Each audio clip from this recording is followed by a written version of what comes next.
Terima kasih Anda masih bersama kami di Halo Indonesia. Kita akan melanjutkan perbincangan kita bersama Bapak Heri. Pak Heri masih bersama kami? Oh iya, masih Mbak. Masih Iya Mbak Pak Heri, Putri. kita tahu tadi ada syarat tambahan begitu ya untuk melakukan aktivitas di tengah apalagi pemberlakuan PPKM berlevel ini. Nah, kemudian Ya. tidak hanya syarat yang ditambahkan tapi juga ini pengetatan pengawasan juga pastinya akan terus, ditambahkan juga. Sejauh ini seperti apa pengawasannya apalagi, terkait dengan, adanya sertifikat vaksinasi ini? Apakah memang selalu ada petugas yang berjaga dan juga memantau atau seperti apa Pak Heri? Oke, baik Mbak.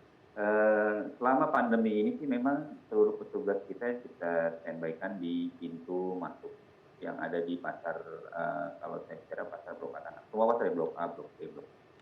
Jadi, petugas saat ini pintu yang kami buka saat ini itu hanya yang kami buka, tujuannya itu tadi untuk bisa men-screening, untuk bisa mengecek ataupun mengawasi pengunjung yang masuk dan akan berbelanja di pasar Blok A Tanah. Mereka kita diminta untuk berhenti dulu di pintu, terus kemudian kita cek, mereka tinggal tunjukkan handphonenya, terus kemudian KTP juga supaya bahwa kartu vaksin itu kita lakukan pemeriksaan untuk di area pintu masuk Blok A, Blok B, dan Blok R Tanah Abang. Gitu, Mhm. Mbak. Ini kan kita melihat Pak, Heri bahwa wilayah di Pasar Tanah Abang ini luas begitu ya. Kemudian berapa petugas yang dikerahkan dan ini bagaimana pembagian skema per wilayahnya ini supaya juga tidak ada kemudian yang colong-mencolong begitu, colongan begitu, pengunjung colongan atau pedagang Ya, colongan ternyata, tidak sesuai dengan syarat yang berlaku nih, Pak Heri. ya, oke, baik, Mbak. Sebetulnya gini, masing-masing gedung di Tanah Abang itu atau di kawasan Tanah Abang itu kan mereka masing-masing punya pengelola. Jadi seperti di Blok A Tanah Abang sendiri kita punya personel keamanan itu kurang lebih hampir 100, 105 sampai 110 orang.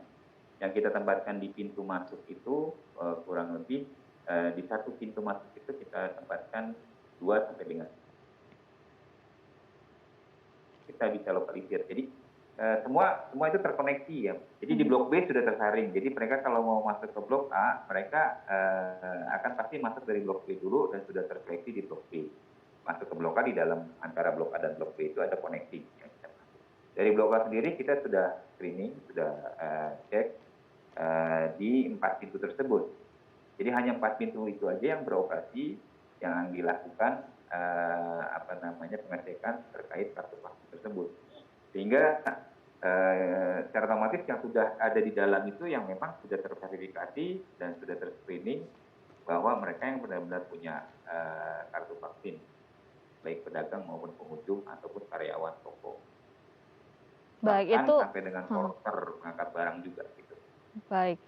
Pak Heri kita tahu ini juga dalam pelaksanaannya tidak hanya tadi ya untuk menyaring dan juga, sebagai upaya mencegah penularan adanya dengan kartu vaksinasi. Tapi memang 3M ini yang menjadi utama. Bagaimana kemudian pengawasan ataupun edukasi? Kalau waktu itu saya pernah, melakukan liputan memang di kawasan Pasar Tanah Abang ini banyak sekali flyer begitu, atau, untuk memberitahu orang-orang yang datang pengunjung bahwa memang masuk ke Pasar Tanah Abang ini harus patuh terhadap protokol kesehatan. Nah, adakah petugas juga yang menegakkan di lapangan untuk mungkin yang abai terhadap protokol kesehatan atau memang dia Ya. colongan tidak punya kartu vaksinasi nih Pak?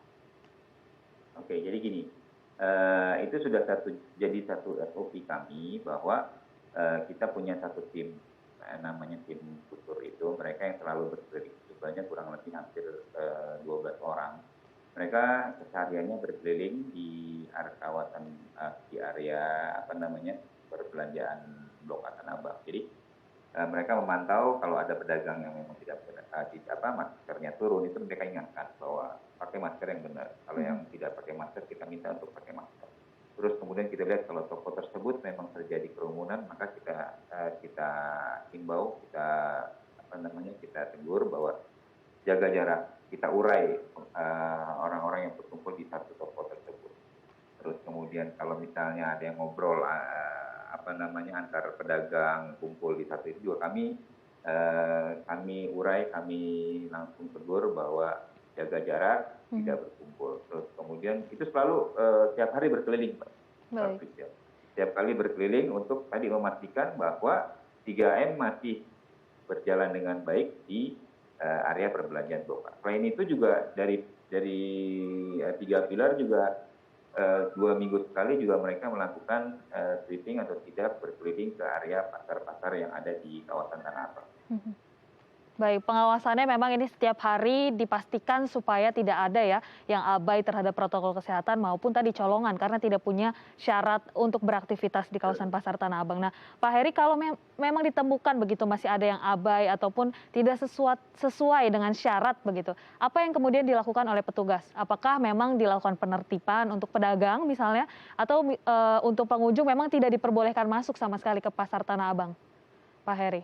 Ya, kalau gini Mbak, kalau untuk pedagang sendiri, kalau misalnya sekali kami masih tegur lisan, 2 kali kita masih tegur lisan, 3 kali kami minta mereka untuk bikin surat pernyataan kalau untuk pedagang.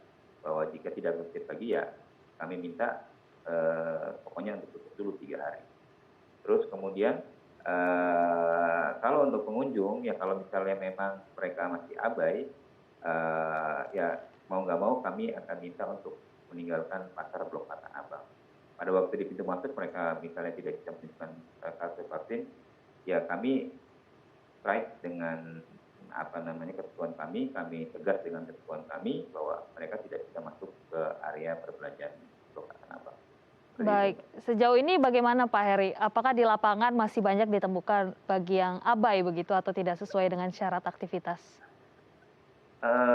Sejauh ini sih ya pasti ada lah Mbak. Dari kurang lebih sekitar 4.500 sampai 4.600 pedagang, 1-2 orang pasti ada. Tapi tetap itu kita ingatkan mereka. Kalau kita ingatkan paling kita, oh dia lupa habis makan, kemudian oh lupa habis ini gitu.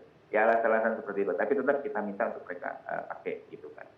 Seperti itu sih Mbak. Baik, ini kan kemudian masih mungkin ada ditemukan pedagang yang belum melakukan vaksinasi. Apakah kemudian dari pengelola sendiri ini akhirnya akan mengatur begitu, mengkoordinasikan untuk mereka juga mendapat karena tadi ya selain mereka juga terdampak begitu Pak di tengah PPKM atau pembatasan ini, mungkin ada yang sulit begitu mengakses vaksinasi. Apakah ada layanan, ada jaminan untuk mereka juga mendapatkan layanan ini untuk mempermudah begitu ya tadi supaya aktivitas ekonomi juga jalan tapi juga mereka terlindungi. Pak. Oke baik.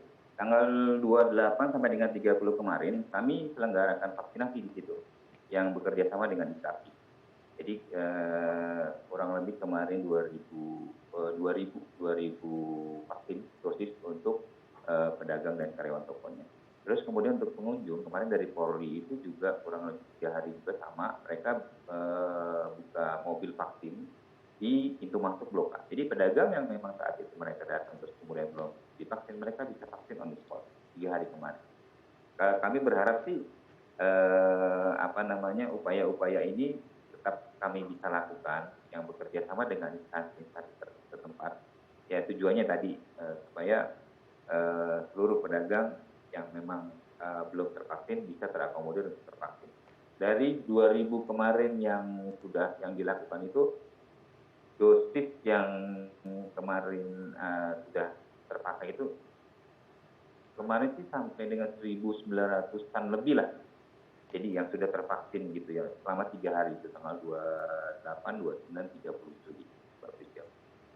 Baik Pak Heri, ini harapannya memang semua pedagang juga ini bisa mendapatkan layanan ini dengan mudah, mengaksesnya dengan mudah dan memang aktivitas di pasar ini tidak menjadi klaster begitu ya penularan ya Pak Heri. Terima kasih sudah hadir bersama kami di Halo Indonesia. Selamat kembali bertugas Pak Heri, sehat selalu. Terima kasih Mbak, sama-sama Mbak, sehat selalu Mbak. Ya pemirsa, usai jeda kita akan menghadirkan informasi menarik dan inspiratif lainnya, tetap bersama kami di Halo Indonesia.